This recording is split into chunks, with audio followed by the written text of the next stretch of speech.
आज रशिया और यूक्रेन के बीच युद्ध का दूसरा दिन है और आज हम आपको इसके बारे में ताजा अपडेट्स भी देंगे और इसका पूरा विश्लेषण आपके लिए करेंगे। आज रशिया की सेना यूक्रेन की राजधानी कीव के अंदर तक पहुंच चुकी है और अब उसने रिहायशी इलाकों में और आम नागरिकों को भी अपना निशाना बनाना शुरू कर दिया है। सबसे पहले यह देखिए कि आज युद्ध के दूसरे दिन यूक्रेन में क्या क्या हुआ।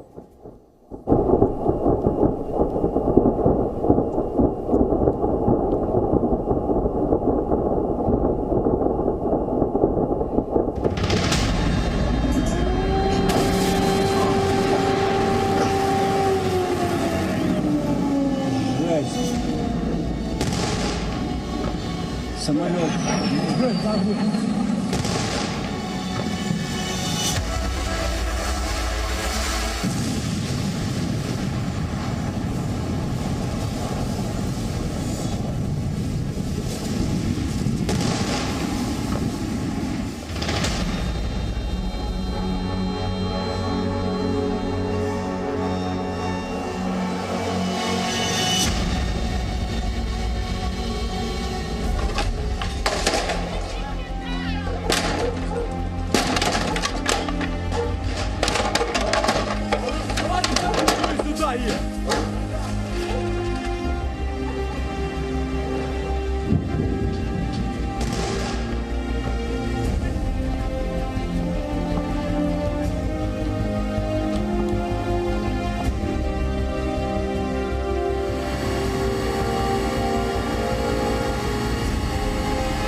यूक्रेन और रशिया के बीच युद्ध छिड़े हुए अब लगभग 40 घंटे हो चुके हैं और रशिया का दावा है कि उसने उत्तरी यूक्रेन, पूर्वी यूक्रेन और उत्तर पूर्वी यूक्रेन के ज्यादातर इलाकों पर अपना नियंत्रण मजबूत कर लिया है। और इसके अलावा यूक्रेन ने भी ये कहा है कि रशिया की सेना और उसके टैंक्स यूक्रेन की राजधानी कीव में पहुंच चुके हैं और उत्तरी कीव के इलाकों में रशिया की तरफ से रॉकेट हमले भी किए गए हैं।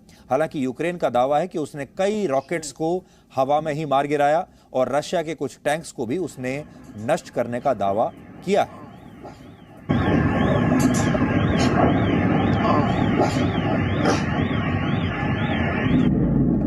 Жесть. Самолет, ёпта.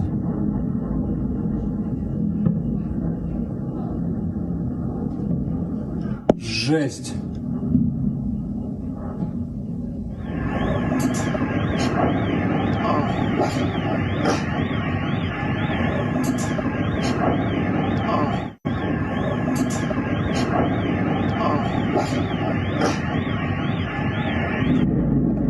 Жесть.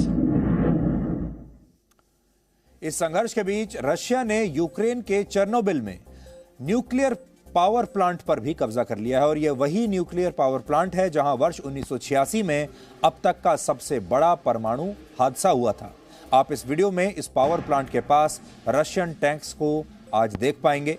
और यूक्रेन के विदेश मंत्रालय ने जानकारी दी है कि रशिया की सेना ने चेर्नोबिल शहर पर अपने नियंत्रण को बरकरार रखने के लिए और यूक्रेन की सेना से निपटने के लिए इस पावर प्लांट का रेडिएशन लेवल बढ़ा दिया है, जो सामान्य तौर पर 3000 के आसपास होता है। हालांकि रशिया ने कहा है कि रेडियो एक्टिव डस्ट की वजह से ये रेडिएशन स्तर बढ़ा है। यहां आपके लिए एक जानकारी यह भी है कि सोवियत संघ के आखिरी नेता मिखाइल गोर्बाचोव ने वर्ष 1986 की इस दुर्घटना को सोवियत संघ के विघटन का सबसे बड़ा कारण माना था, क्योंकि इस दुर्घटना ने यह धारणा बना दी थी कि सोवियत संघ तकनीकी विकास में पश्चिमी देशों से बहुत पीछे छूट गया है और वो अपने एक न्यूक्लियर पावर प्लांट की रक्षा करने में सक्षम नहीं है। चेर्नोबिल शहर के अलावा पूर्वी यूक्रेन में भी इस समय काफी तनाव है और वहां लगातार बम धमाकों की आवाज सुनी जा रही है। मैरीपोल में आज रशिया द्वारा मिसाइल हमला किया गया, जिसमें एक रिहायशी इमारत को काफी नुकसान पहुंचा है और यूक्रेन के स्वास्थ्य मंत्री ने कहा है कि अब तक इस युद्ध में उनके 57 नागरिकों की मौत हो चुकी है, जबकि 169 लोग घायल हुए हैं।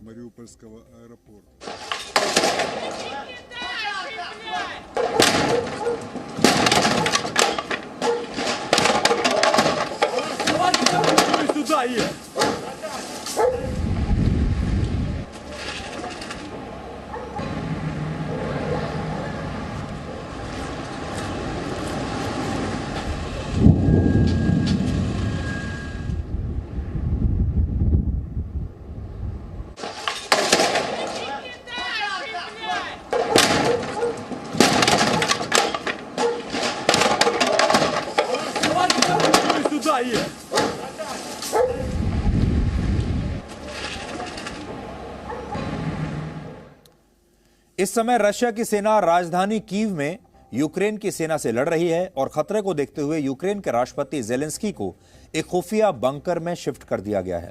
आज जब सभी न्यूज चैनल आपको ये बताने में लगे हैं कि रशिया कैसे यूक्रेन में तबाही मचा रहा है, तब हम आपको यूक्रेन के सैनिकों का एक ऐसा वीडियो दिखाना चाहते हैं जो आपको ये बताता है कि कैसे यूक्रेन की सेना ताकत में रशिया से बहुत कमजोर होते हुए भी डटकर और बहादुरी से उसका मुकाबला कर रही है। जिस समय रशिया के टैंक्स कीव के एक इलाके में घुसने की कोशिश कर रहे थे, उस समय वहां यूक्रेन का एक सैनिक विस्फोटक के साथ वहां पर बिल्कुल अकेला मौजूद था। उसने इन टैंक्स को उस इलाके में जाने से रोकने के लिए वहां की एक झील पर बने पुल पर खुद को बॉम्ब से उड़ा लिया, जिससे रशिया के टैंक्स इस क्षेत्र में प्रवेश नहीं कर पाए। सोचिए यूक्रेन के सैनिक ने कितनी बहादुरी दिखाई होगी, आप तस्वीरों में देखिए।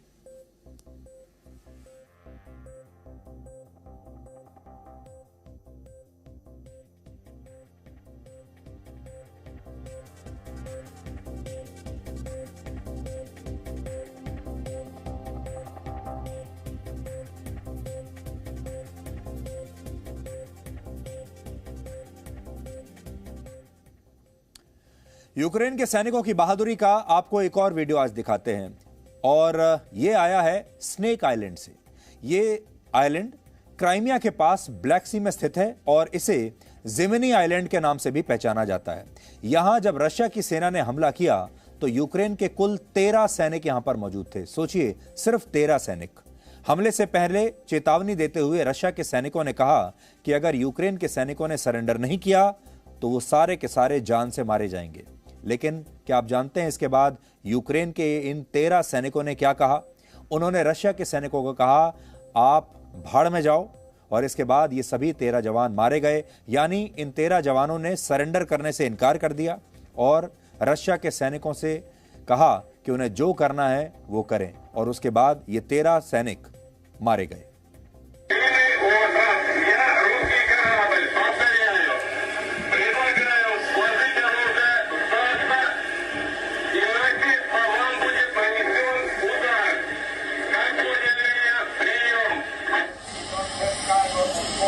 Все.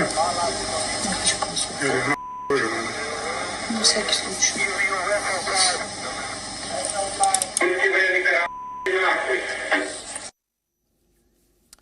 इसके बाद यूक्रेन ने भी दावा किया है कि उसने आज रशिया के 2 और हेलीकॉप्टर्स को मार गिराया है और उसके रॉकेट हमलों को भी उसने नाकाम किया है। Де ти бачиш розпочав? Там розговори в ліску, там вони туди пішли, оце за цей забор.